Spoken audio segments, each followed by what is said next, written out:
प्रसिद्ध दिग्दर्शक रोहित शेट्टी यांच्या जुहू निवासस्थानावरती काल रात्री 2 अज्ञाताकडून जो आहे तो गोळीबार करण्यात आला होता। तब्बल 5 राऊंड फायर करण्यात आले होते। आपण जर पाहिलं तर जुहू परिसरामध्ये रोहित शेट्टी ज्या परिसरामध्ये राहतो याच परिसरामध्ये ज्येष्ठ अभिनेते अमिताभ बच्चन असेल, धर्मेंद्र यांचा बंगला असेल, सुनील शेट्टी असेल, इतर फिल्मी कलाकार देखील याच परिसरामध्ये राहत आहेत। आपण जर पाहिलं तर आता मी रोहित शेट्टीचा जो बंगला आहे शेट्टी टावर या बंगल्याच्या बरोबर बाहेर उभा आहे।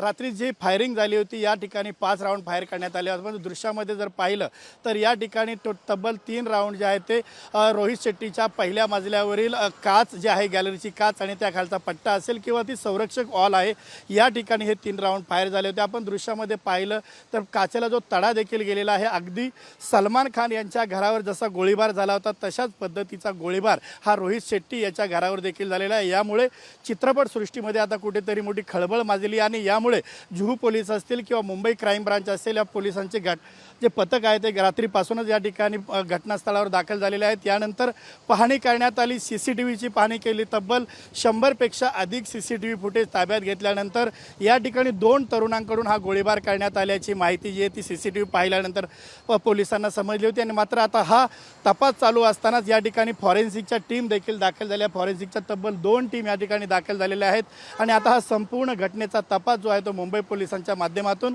हा जो क्राईम ब्रांचकडे सोपवण्यात आलेला आहे। आता क्राईम ब्रांचच्या 4 ते 5 टीम जे आरोपी होते या ठिकाणी गोळीबार करून या ठिकाणावरून दुचाकीवरून जे पुन्हा फरार झाले होते आता सीसीटीव्ही देखील ताब्यात घेण्यात आलेले आहेत। तब्बल 100 पेक्षा अधिक सीसीटीव्ही फुटेज ताब्यात घेण्यात आल्यानंतर आरोपींची जी आहे ती ओळख पटवण्याचं काम आता सुरू आहे। या ठिकाणी आरोपीने हुडी घालून या ठिकाणी गोळीबार केला होता आणि यानंतर दुचाकीवरून जो आहे तो आरोपी फरार झाला होता। आता मात्र या संपूर्ण घटनेचा तपास मुंबई पोलिसांची जी क्राईम ब्रांचची टीम आहे ही टीम तयार करत आहे।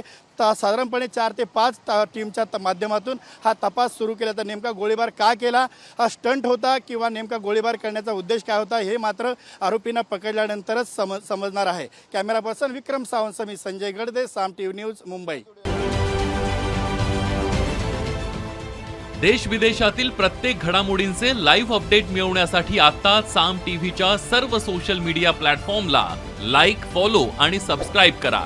तसंच सर्व नोटिफिकेशनसाठी बेल आयकॉन प्रेस करायला विसरू नका।